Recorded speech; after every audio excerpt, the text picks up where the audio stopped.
Bioemprendedores, el podcast de emprendeduría en el ámbito de la salud, la biotecnología y las tecnologías médicas.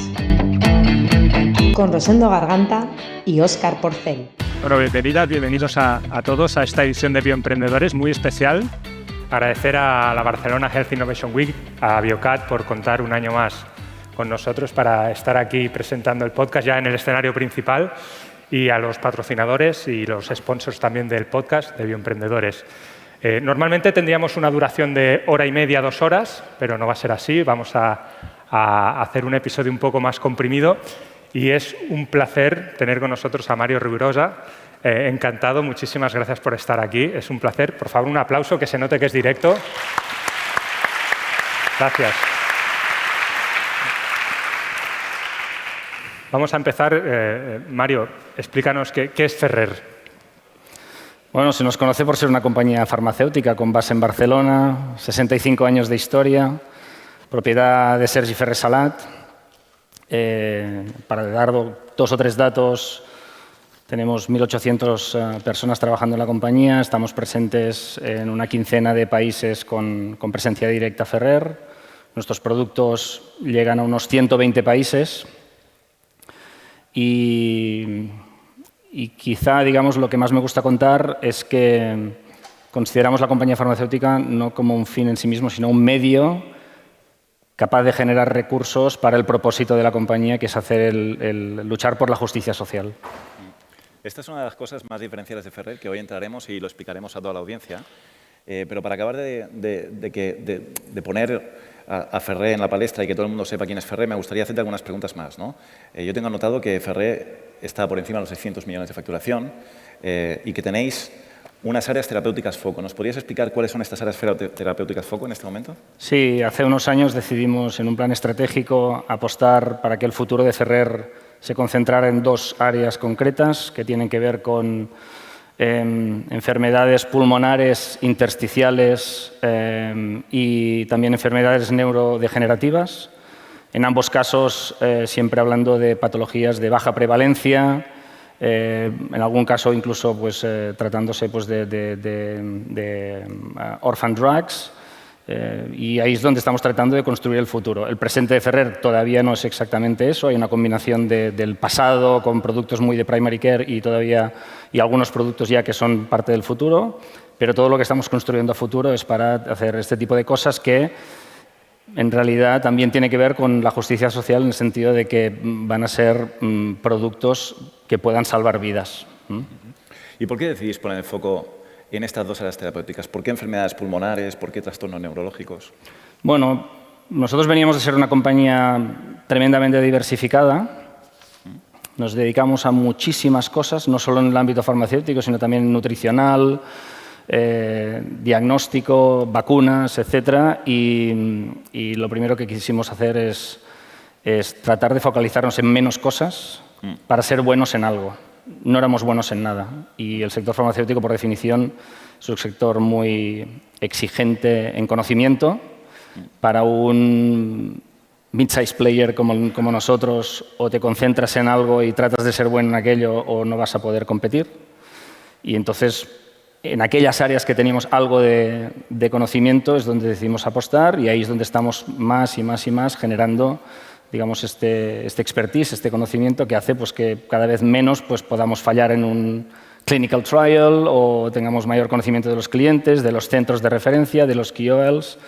Y bueno, esto nos da mayores garantías o reduce el riesgo de que fallemos cuando desarrollamos cosas. Y en estas áreas terapéuticas que estáis enfocados ahora, ¿tenéis ya producto de portafolio o estáis desarrollando cosas nuevas? ¿Estáis invirtiendo en I+D?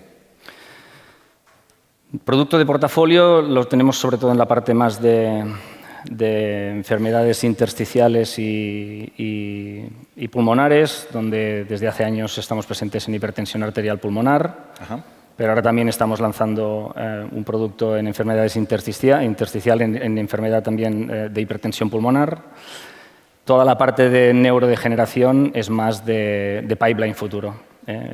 Y estamos también sufriendo pues, los ratios de fracaso del sector farmacéutico pues, habitual, ¿no? Es decir, hace un año, en enero, pues abrimos los datos de una fase 3 en ELA, y desafortunadamente pues no había eficacia y bueno, no pudimos ir al registro y por lo tanto lanzar. Entonces, bueno, pues seguimos igualmente focalizados y decididos en esta patología como en otras, pero bueno, sufrimos lo que sufren todos y pues en nuestro caso también, ¿no? Y hasta que llegue el bueno.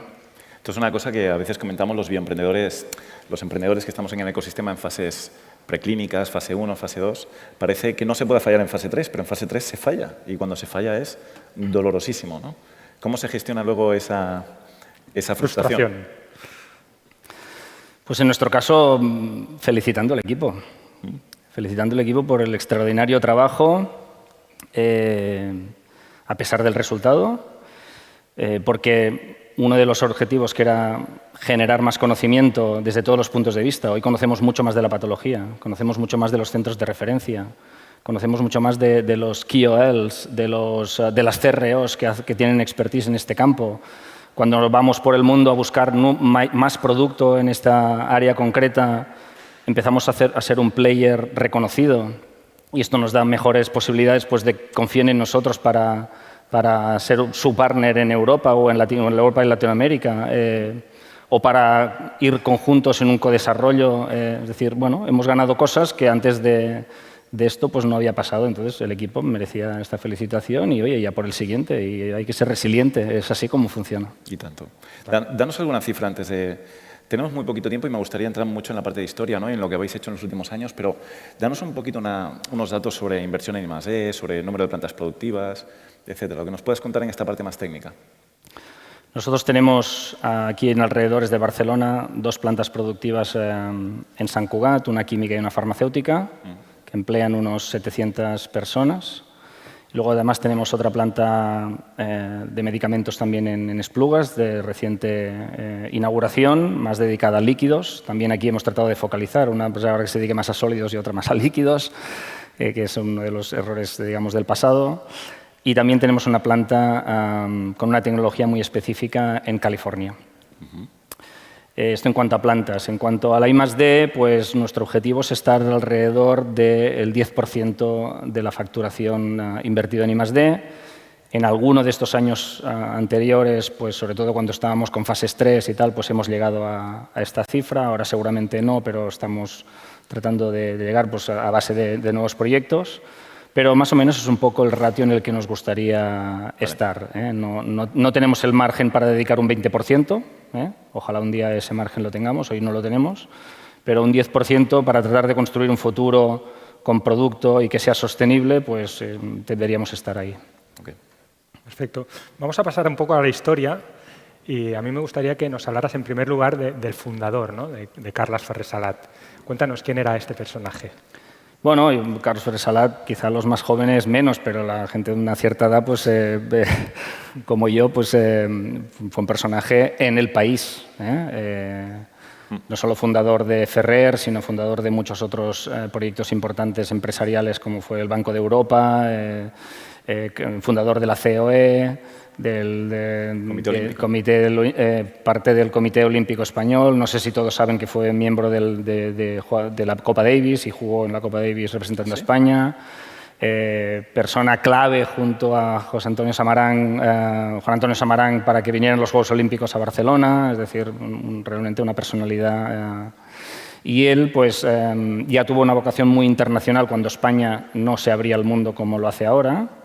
Y cuando creó esta compañía en el 59, pues ya desde el principio tuvo esta visión de que ser una compañía que no se cerrara en España, sino que se abriera al mundo. Ya adquirió compañías en Alemania y en otros países en los años 70.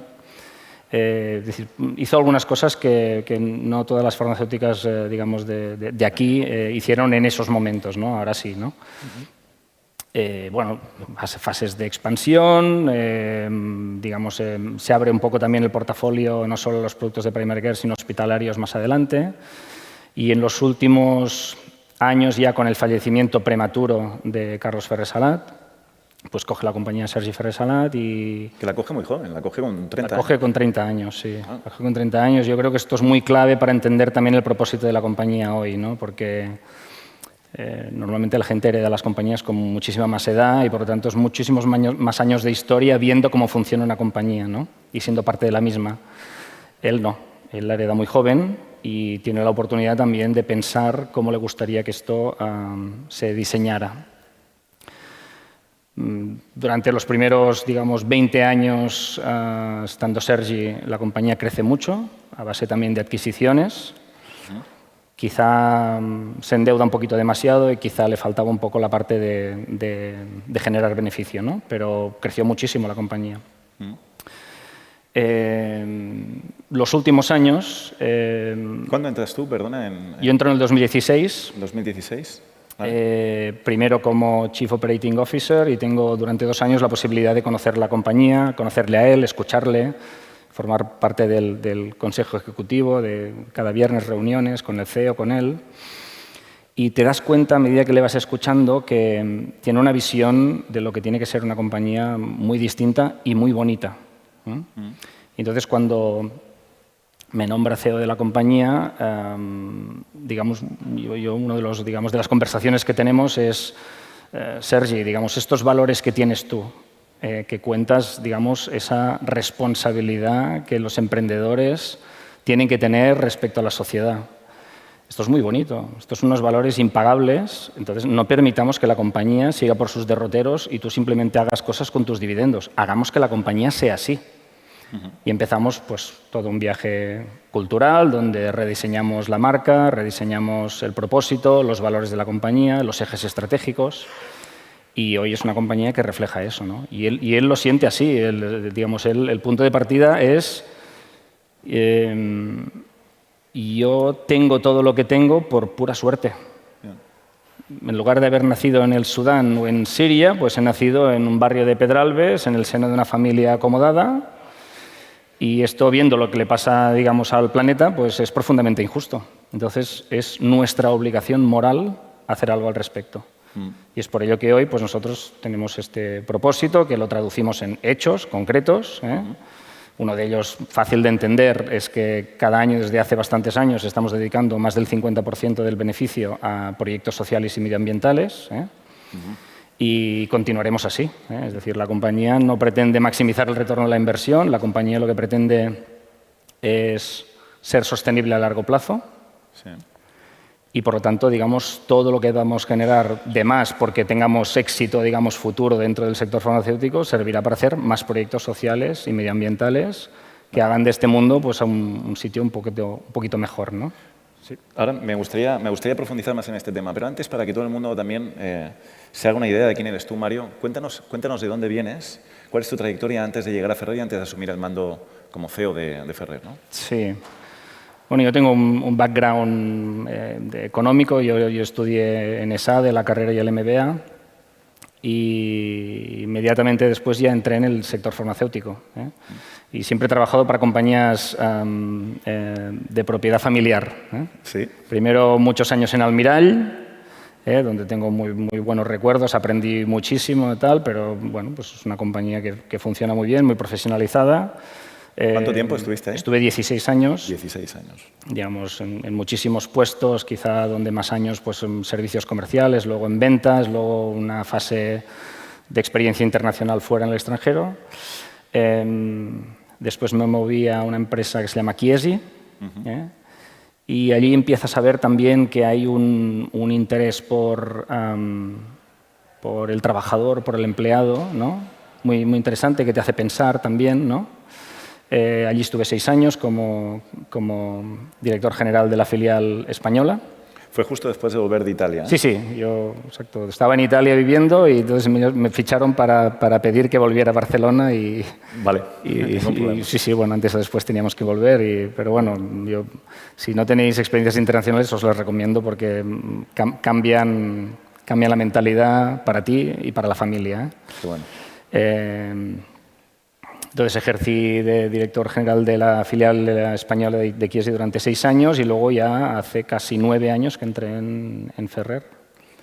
Sí, y Ferrer, pues ya te das cuenta pues, que hay otra manera de entender la propiedad y lo que quiere la propiedad de una compañía que bueno, a diferencia, digamos, de lo que te cuentan en la universidad, pues no están buscando que les generes que les llenes el bolsillo continuamente de dividendos para comprarse, digamos, lo que sea, ¿no?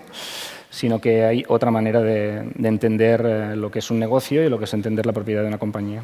Y como antes lo hemos comentado en el backstage un poco por encima, me gustaría saber cómo con ese propósito se compite en un entorno, el farmacéutico, en el que hay unas reglas del juego, empresas participadas, en el que el dinero un poco es el que, como decías, ¿no?, pone de acuerdo a todos. ¿Es más difícil hacer negocios y tirar de la compañía desde esta perspectiva o no hay diferencia? Mira, lo primero que hay que entender es que Ferrer no quiere maximizar el retorno de la inversión. Ferrer quiere tener una compañía sostenible a largo plazo. Esto es un punto importante. Una diferencia importante ya. Pero eso no quiere decir que nosotros no queramos ser tan profesionales como el más profesional y tener el mejor talento del mundo en casa. De hecho, nosotros tenemos 3 ejes estratégicos y uno se llama Great People, que tiene que ver con incorporar el mejor talento del mundo en casa. Los otros 2 tienen que ver con el planeta y con la sociedad. Por lo tanto, hacemos muchísimas cosas para ser atractivos para el talento y para que vengan a trabajar con nosotros. Y ahí sí que somos muy competitivos. Ahí sí que somos muy competitivos. Pero también hay que entender que dentro de esa competitividad, pues, repito, no tenemos Big Guy Syndrome, no queremos ser ni más grandes ni los mejores, queremos hacerlo bien y hacer las cosas bien. Entonces, también es importante esto porque dentro de la multiplicidad de cosas que hay para ser atractivo para el talento, el propósito juega un rol fundamental. Cada vez más la gente entra a trabajar a Ferrer por el propósito. Y les encanta. Y cuanto más jóvenes, más. Y eso es importante porque si tienes talento, van a pasar cosas buenas a la compañía. Le van a pasar cosas buenas. Si no tienes tanto talento o tus estilos de liderazgo no son atractivos para que vengan a trabajar contigo, pues vas a tener mayores dificultades, ¿no? Ahí es donde competimos bien. Pues en este sentido quiero preguntarte, porque claro, cuando tú entras en la compañía, te encuentras un panorama que me gustaría que nos pudieras describir. Oye, ¿cuál era el panorama en aquel momento a nivel de facturación, a nivel de beneficios o pérdidas, a nivel de deuda, a nivel de unidades de negocio? ¿Y cuál es el mandato que tú recibes y qué tienes que hacer no solamente para cambiar la compañía a nivel cultural, para enfocarla a esa visión que tiene el propietario, sino qué tienes que hacer para que la compañía financieramente funcione, ¿no? Me gustaría entender lo que te encuentras y lo que tienes que hacer. Sí. Bueno, la compañía más o menos tenía una facturación parecida a la que tenemos hoy. Lo que pasa es que teníamos mucha deuda y muy poco beneficio. Entonces, digamos, ese riesgo de no poder devolver la hipoteca estaba encima de la mesa cada día. O sea, uno de los primeros mandatos, esto hay que ponerlo a flote, hay que arreglarlo, ¿no? Entonces, como os decía antes, hacer un plan estratégico y saber cómo a futuro quieres que sea esta compañía fue importantísimo y una vez definido, fuimos muy atrevidos. Es decir, todo lo que no estaba dentro de ese foco, pues o lo cerramos o lo vendimos. Súper claro. Durante el primer año hicimos muchos cierres de pequeñas compañías que teníamos y solo con eso afloraron millones de euros de beneficio. Con las ventas de los que sí generaban EBITDA, pues lógicamente adquirimos, digamos, dinero y eso redujo la deuda. Y con el foco puesto, digamos, por parte de todos los trabajadores en aquellas 2 cosas, pues lo hicimos mejor que antes. Y entonces afloró, digamos, porque cuando te vendes EBITDA probablemente al año siguiente piensas tendré menos beneficio, ¿no? No fue el caso. Fue lo contrario. Entonces, en relativamente poco tiempo, la compañía cambió. Hoy seguimos pensando de la misma manera, es decir, todavía hay negocios que hoy funcionan muy bien y que, al no ser estratégicos, al no ser parte del foco, oye, si hay que hacer una buena inversión para tener un buen producto que en las áreas terapéuticas que he comentado, que eso no es fácil y no hay tantos en el mundo, pues igual hay que hacer un desembolso importante, pues estamos dispuestos también a seguir desinvirtiendo en aquellas cosas que pensamos que no van a ser el futuro de la compañía. Y ahí fuimos atrevidos. ¿Todavía os quedan cosas donde podéis desinvertir? Sí. Vale. Yo recuerdo, y seguramente todos los que han seguido Ferrer, que se ha vendido Tromsdorf, que teníais una empresa en Alemania, se vendió Diatel, compañía de vacunas, recientemente Noventure, compañía que conozco muy bien. Y HTBA de nutrición. Bioactives. Cuando se hacen estas desinversiones, que tienen todo el sentido del mundo para reestructurar financieramente la compañía, también hay una pérdida de talento, hay una pérdida de conocimiento, hay una pérdida de... y lo que te quiero preguntar, que desde el punto de vista de un CEO, un emprendedor, no debe ser nada fácil, es cuando pasa esto, mucha gente lo debe recibir internamente en la compañía, lo debe recibir con dificultad. ¿Cómo se comunica esto internamente para, mientras vas haciendo todo esto, mantenerlos enfocados en la nueva misión, ¿no? Mira, si tú apuestas por el talento, como os decía antes, trátalos como talento. Trátalos como gente adulta. Cuéntales la verdad. Nosotros lo hemos contado siempre desde el principio. Los números son estos. Los criterios por los cuales tomamos las decisiones van a ser este y este. Y veréis que pasa el tiempo y no cambiamos esa manera de trabajar. Lo contamos con transparencia, con consistencia y lo repetimos y lo repetimos y lo repetimos. Solo así consigues ser creíble y consigues que confíen en las decisiones que tomamos desde arriba, porque además después lo que queremos es que las tomen ellos cada vez más, ¿no? Y tienen que conocer los criterios por los cuales se toman estas decisiones. Ahí creo que hemos hecho un buen trabajo, hemos sido muy consistentes siempre, muy transparentes y hemos tratado de comunicar todo lo que se podía comunicar, ¿eh? Se puede mejorar siempre, siempre, ¿eh? Pero esto es bueno tanto para este tipo de cosas que estás mencionando tú, como las desinversiones, etcétera, como para todo el cambio cultural que hemos hecho. Es decir, es que son dos retos los que tienes que hacer, ¿no? Reestructurar financieramente y cambiar culturalmente. Claro. La parte del cambio cultural, donde yo estoy más orgulloso, digamos, de toda la parte del cambio farmacéutico financiero, donde nos queda un recorrido todavía muy importante, ¿no? Pero en la parte cultural creo que hemos hecho un muy buen trabajo, hemos cambiado la compañía, hoy la compañía pues creo que genera y es reconocida también por el talento, genera y es reconocida por su propósito, es de verdad, no es washing, es de verdad, y cuando la gente entra en la casa lo ve, es decir, no es una cosa que hemos hablado y luego no es así, y esto requiere de mucha comunicación consistente, continua, repetida, etcétera, sin hacer bandazos. Y yo creo que estos 6, 7 años hemos conseguido eso, ¿no? Que la estrategia que definimos la hemos ejecutado sin desviaciones. Desde este punto de vista, me gustaría profundizar un poco más, ¿no? Llegues a una compañía que tiene una cultura muy determinada y giráis el transatlántico hacia otra dirección, ¿no? ¿Cuáles serían las claves para conseguir que la gente se mantenga en el barco, siga remando de ese cambio cultural? ¿Cuáles serían? Sí, esta es una pregunta que me hacen a menudo. No es fácil de responder con el tiempo que tenemos, ¿no? Pero vamos a intentarlo. Sí, seguramente me la hacen porque suelen pasar una de las dos cosas, o que el propietario no está alineado, o que el CEO no está alineado, pero es que aquí esto desde el primer minuto, y el equipo directivo también.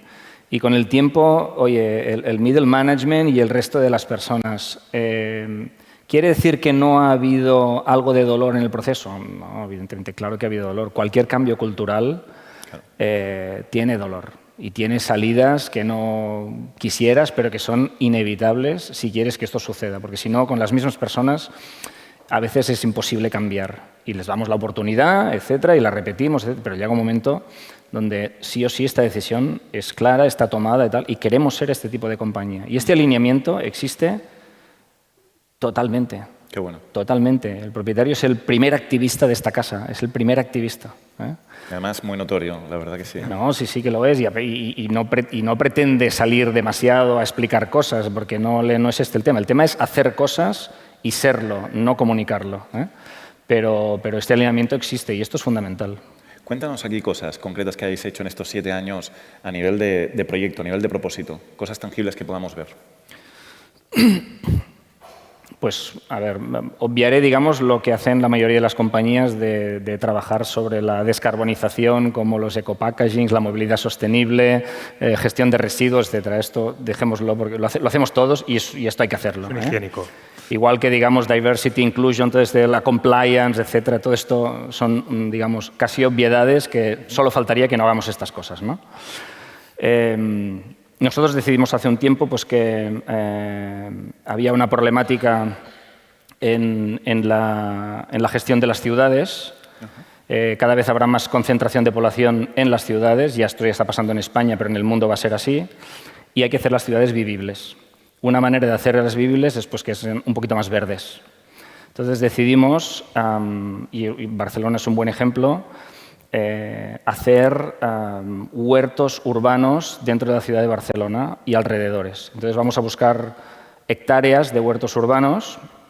Nosotros ponemos todo el conocimiento, toda la inversión, toda la tecnología para que sean huertos, además, sostenibles en régimen de permacultura, ecológicos, etcétera, y generen toneladas de verdura. Entonces, para la gestión de estos huertos, vamos a buscar asociaciones, fundaciones, etcétera, de la zona, sea en Sant Boi, en Barcelona, donde sea, para que además sean colectivos vulnerables los que vayan a gestionar después y mantener esos huertos, ¿no? Entonces, esto tiene como objetivo pues, reducir temperatura, captar CO2, por la parte social, digamos, dar salida pues, a colectivos, a veces son pacientes drogadictos, porque lo hacemos en un CAP, o a veces son menas o gente mayor, etcétera, pues distintos tipos de colectivos que gestionan estos huertos y estamos aumentando el número de hectáreas a medida que van pasando los meses.